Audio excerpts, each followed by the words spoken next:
early this evening, police dropped an explosive device on the roof and fire broke out.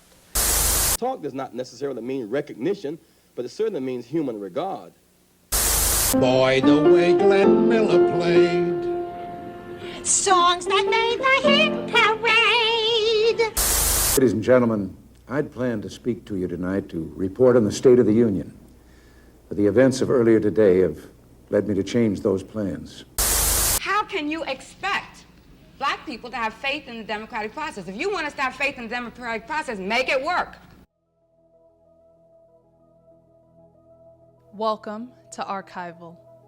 I'm your host, Juanita Tolliver, and one thing that I noticed myself doing more and more lately is that I've been recording a lot of TV. I'm not talking about setting my television to record a show or a game or anything like that.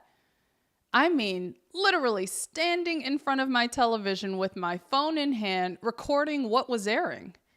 I did that when Don Lemon sat down with Jimmy Fallon and talked about how he was treated by FBI agents after he was arrested overnight on January 29th.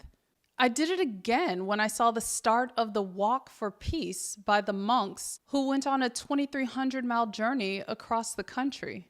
And I definitely did it when Benito Antonio Martinez Ocasio brought the richness of Latino culture, history, and music to the world during Super Bowl 60 on February 8th. This was history. It was fresh archives. And what we are witnessing and experiencing deserves to have every detail, musical note, illegal action documented from every angle, no less. So that's what I did. And as I repeatedly stood in front of the TV screen capturing these moments, my mind jumped back to two places. First was my visit to the Photography and the Black Arts Movement 1955 through 1985 exhibit that was on display at the National Gallery of Art. While I was perusing the exhibit, a series of seemingly pedestrian images stopped me in my tracks. The first one was a photo of a floor model TV on which James Baldwin was being interviewed at the March on Washington in August 1963. And that image was captured by Charles Tenney Harris. The second photo was by Frank Dandridge, and he captured Martin Luther King Jr. seated in a living room with his arms crossed and leaning forward while watching President Lyndon Johnson on a black and white television in March 1965, 8 days after the police attacked voting rights activists on the Edmund Pettus Bridge. I described these images as pedestrian because they reflected the most common of scenes and behaviors. Sitting in a living room, watching television, things that billions of people do daily the whole world over. But what drew me to these photos was that these moments reflected shifts in energy, both positive and negative, during the Civil Rights Movement. They were human and accessible. And by capturing the photos of the televisions, the interviews and speeches being played on them, and the people watching them intently, it added a new layer of color to history. Those hidden, mundane moments were beautiful to behold. After reflecting on the exhibit, the second place that my mind went was to the Black woman who recorded hundreds of thousands of hours of television on more than 70,000 tapes and created an archival record of local and national television that spanned more than 3 decades. She was Marion Marguerite Stokes, and she was a visionary. This is Archival.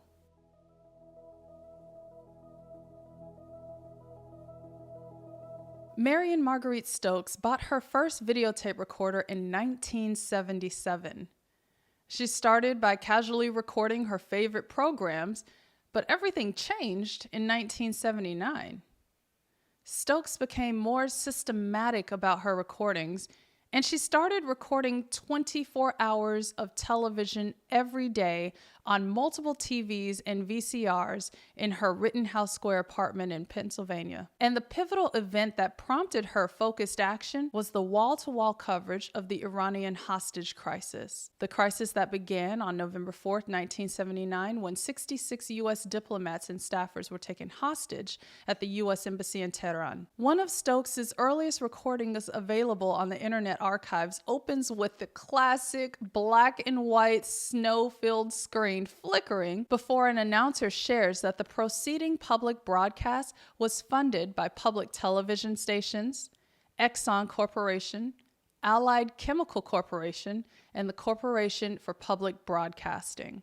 Next, they cued the theme music of the McNeil-Lehrer Report on December 13, 1979.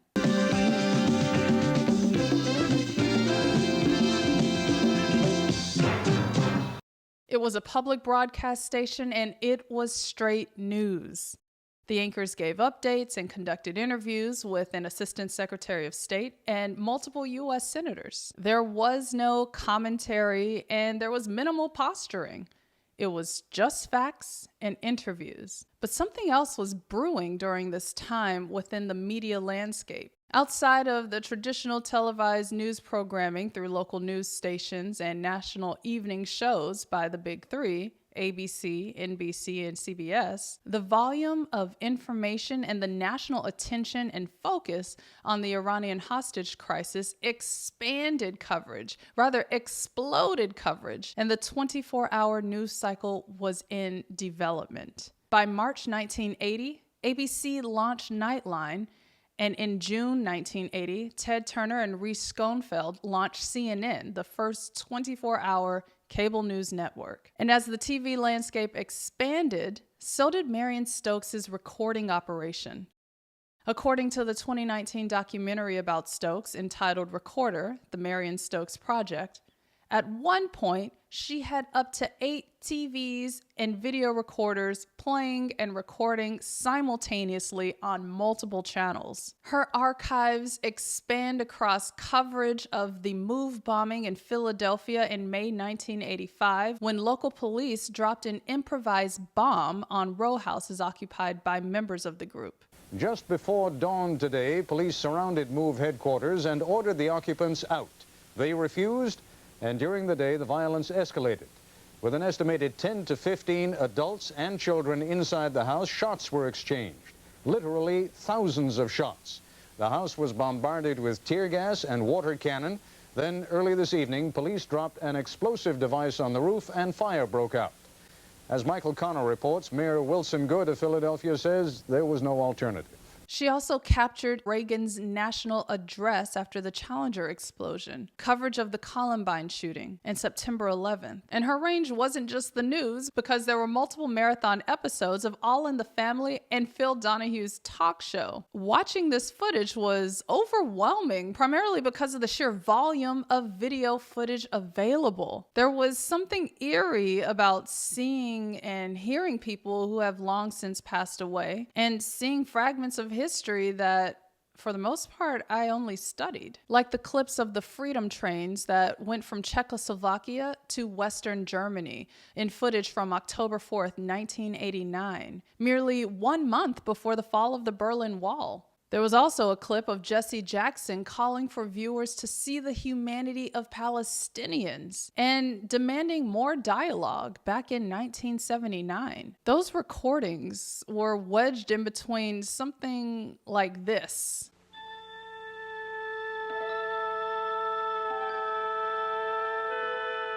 Space, the final frontier.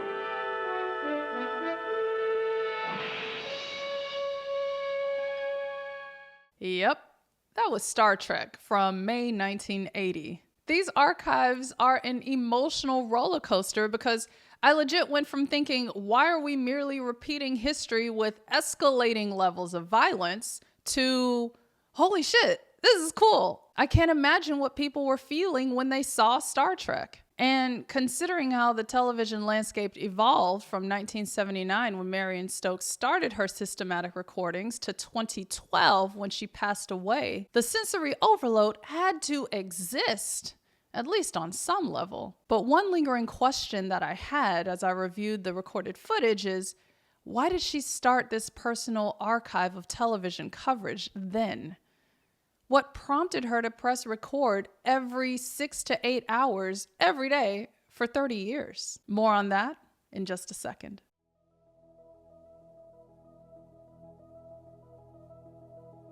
To even begin to understand why Marion Stokes pressed record every day for 30 plus years, we have to explore who she was at a human level. She was someone who experienced instability as a child, moving from family to family after her mother gave her up for adoption when she was born in 1929. She was also a person who valued access to information. As a young adult, Marion started working as a librarian for the Free Library of Philadelphia, and worked at 4 different city libraries during her nearly 20-year tenure. Concurrently, she was an organizer and activist for the Fair Play for Cuba Committee, an organization that was committed to, quote, neutralizing the distorted American press on Cuban affairs. At least, that was according to records maintained in the FBI archives. Yep. The FBI was following her because they received a tip from an informant that Marion had communist ties and that she and her then husband, Melvin Medelitz, attempted to move to Cuba in 1961. In the late 1960s, Marion transitioned from her library work to media work, and she served as a television producer and commentator for the local dialogue show Input. She knew the power of media in forming and swaying public opinion. The show covered topics from defining genocide to exploring religious practices, and open dialogue was the entire point. Here's Marion discussing the challenges with the democratic process on a November 1968 episode of Input. Let me go further. You talked about faith in the democratic process. You know, when people are killed on the courthouse steps, for going up to register to vote, how can you expect black people to have faith in the democratic process? If you want us to have faith in the democratic process, make it work. She was sharp. She was clear, and more than anything, she was unrelenting. It's also likely that she was one of very few black people, and black women specifically, offering such a firm opinion on television in 1968. It's refreshing to consider the impact of her voice, especially in Philadelphia at the time. Plus, her conviction and understanding of the media was likely a driver for her television archives project. As a librarian and television producer, she knew that information, how it was presented, and how the masses could access it were essential to general civic health and public awareness, especially with the expanding television landscape. Documenting it all was her next move as an activist and an archivist. Here's how her son, Michael Medelitz, described her motivations during an interview with the BBC in November 2023. She really felt that preserving the 24-hour news cycle would, if people had access to that information, would enable people to make better decisions about politics and understand how news media worked a bit better. By seeing how the story changed over time, by providing access to sometimes alternative perspectives, but sometimes a range of perspectives. There is a certain value in being able to see how a story evolves. But on the other hand, I think there was an aspect of just compulsive hoarding about it, and it was a positive externality, if you will, of her hoarding. His statement presents a new, valid question. Was Marion Stokes an archivist or a hoarder, or both?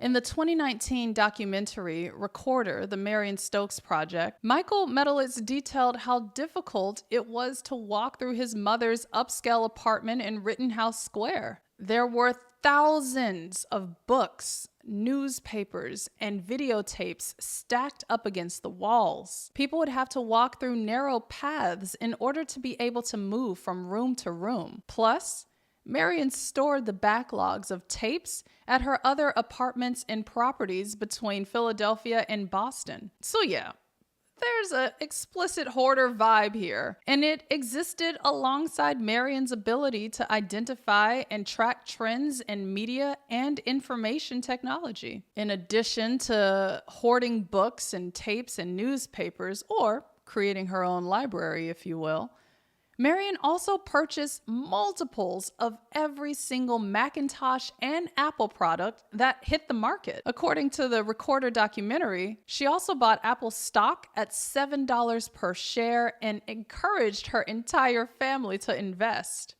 Of course, that paid off.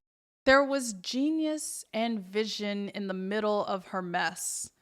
And ever the librarian, she labeled and organized the 70,000 tapes that she recorded from November 1979 to December 2012 when she passed away. It is striking, though, that Marion Stokes began her recording effort in the midst of a crisis, the Iranian hostage crisis, and her project ended in the midst of the gun violence crisis with the mass shooting at Sandy Hook on the day that she passed away.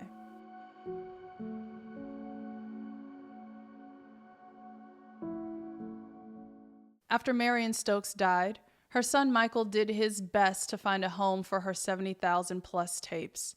He knew there was value in his mother's personal television archives, and he wanted to hand the tapes over to an organization that understood their worth. And in 2013, the nonprofit Internet Archive acquired the 71,716 videotapes that Marion Stokes had recorded and shipped them across the country in 4 shipping containers to begin the digital archiving process. In a 2019 interview, Roger McDonald, the director of the television archives at the Internet Archive, shared that the goal is, quote, bold and ambitious, universal access to all knowledge. And the organization is deep into the digitization process, but they have hit a snag or two along the way because they had to search for Betamax players in order to convert the earliest footage in Marion Stokes' collection.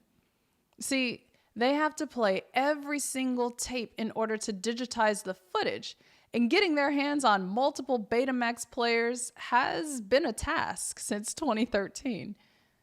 Still, as they have been digitizing the footage, they've added the videos to their website where they are available for everyone to access for free. You can even download them. If you're interested in looking through the Marion Stokes archives, I've put the link to the Internet Archive records in the show notes.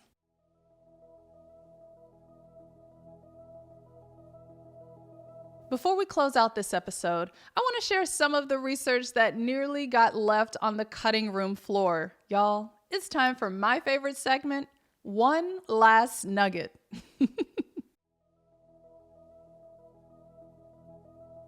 While researching this episode, I quickly realized that in between all of the news clips and the All in the Family marathons, the videos featured some of the wildest commercials I have ever seen. The visual concepts, the jingles, and even the actors who were cast prompted so many questions for me. Maybe they were simply products of their time, but these ads truly caught me off guard. For example, there was the Band-Aid ad featuring an older man smoking a stogie in a bubble bath. Band-Aid sticks where it's supposed to, but it doesn't stick where it's not supposed to. The adhesive on a Band-Aid brand adhesive bandage from Johnson & Johnson sticks. But now there's a special non-stick cushion pad that doesn't stick. Okay, on one front, I was confused about this new Band-Aid that doesn't stick where it's not supposed to, i.e. over a person's open wound, because what in the world was Band-Aid selling to people before this non-stick cushion pad? Also, I just need to know who on the Band-Aid's ad team decided that the best setting for this commercial was a bathtub. Why? I genuinely don't get it. Another ad was full of vibrant animations with people flying around in rainbow colors shooting out of their feet. But it was for Bubblicious bubblegum.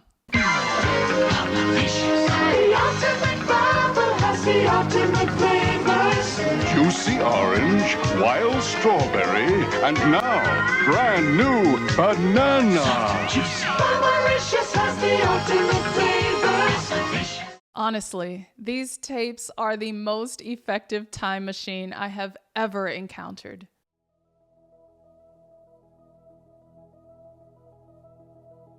Thank you for watching Archival.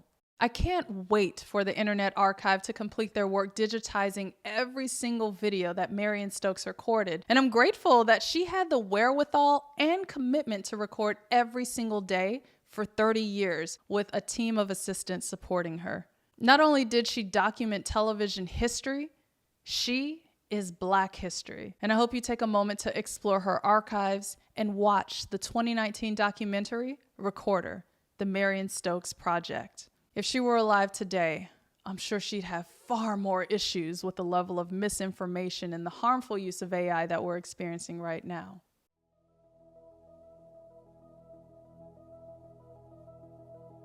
If you enjoyed listening to this episode of Archival, subscribe and rate the show wherever you get your podcasts.